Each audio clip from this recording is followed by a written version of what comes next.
হ্যাঁ thank you, আমি উপরে খাবার দিচ্ছি, আপনি ফ্রেশ হয়ে আসুন। আসবো? আরে আপনি এত রাতে আমার রুমে? হ্যাঁ, ওই আসলে আন্টি দেখলাম ঘুমিয়ে গেছে তো, তাই এই কারণে আসলাম। আপনার সাথে কিছু কথা বলার ছিল আমার। হ্যাঁ কি বলবেন বলুন। আসলে আমি তো কালকে সকালে চলে যাব, তাই ভাবছিলাম কি আজকের রাতটা আপনার সাথে কাটাই। আরে আপনি এসব কি বলছেন? না না, আপনি যেইভাবে ভাবছেন ওরকম না, বিষয়টা আমি আপনাকে বুঝিয়ে বলছি। আপনি এত সুন্দর একটা মেয়ে, আমার বন্ধুর বউ, ও থাকে বিদেশে, আপনি দেশে থাকেন, একা একা থাকেন, আপনার কষ্ট হয় না? তাই আমি বলছিলাম কি আপনি যদি এক রাত আমার সাথে থাকেন তাহলে আপনার জন্য একটা উপহার আছে। আমি দেশে আসছি তো তো ভেবেছিলাম বিয়ে করব, এই জন্য বউয়ের জন্য একটা নেকলেস এনেছিলাম, স্বর্ণের নেকলেস। তো আপনি যদি এক রাত আমার সাথে থাকেন তো এটা আমি আপনাকে গিফট করবো। দেখেন তো আপনার পছন্দ হয় কিনা। দেখি দেখি, অনেক সুন্দর তো। আমি তোমার হাজবেন্ডকে একটা নেকলেস পাঠাতে বলেছিলাম, কিন্তু আমার হাজবেন্ড তো আমাকে কোনো নেকলেস দিল না, শুধু কিছু কাপড় চোপড় আর কিছু সোনা পরে পাঠিয়েছে। এগুলো তো আমি দেশে বসেই কিনতে পারতাম।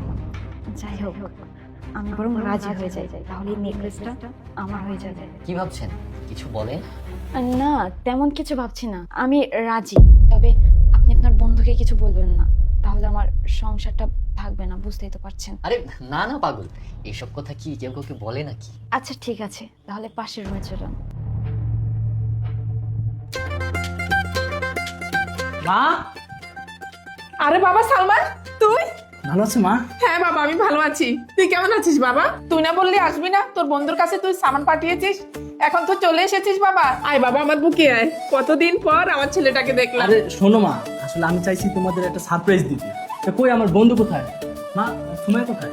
বোমা তো বোমার রুমে আছে, আর তোর বন্ধু নিচে রুমে আছে। আচ্ছা দাঁড়াও মা, আমি কি সময় রুম থেকে আসি, এই ভোরবেলা গিয়ে ওরা আমি একটা সারপ্রাইজ দিব।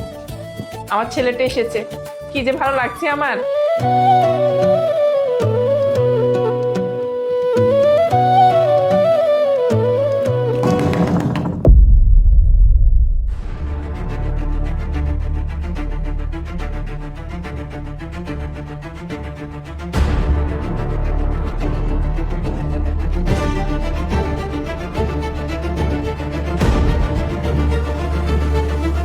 সারপ্রাইজ।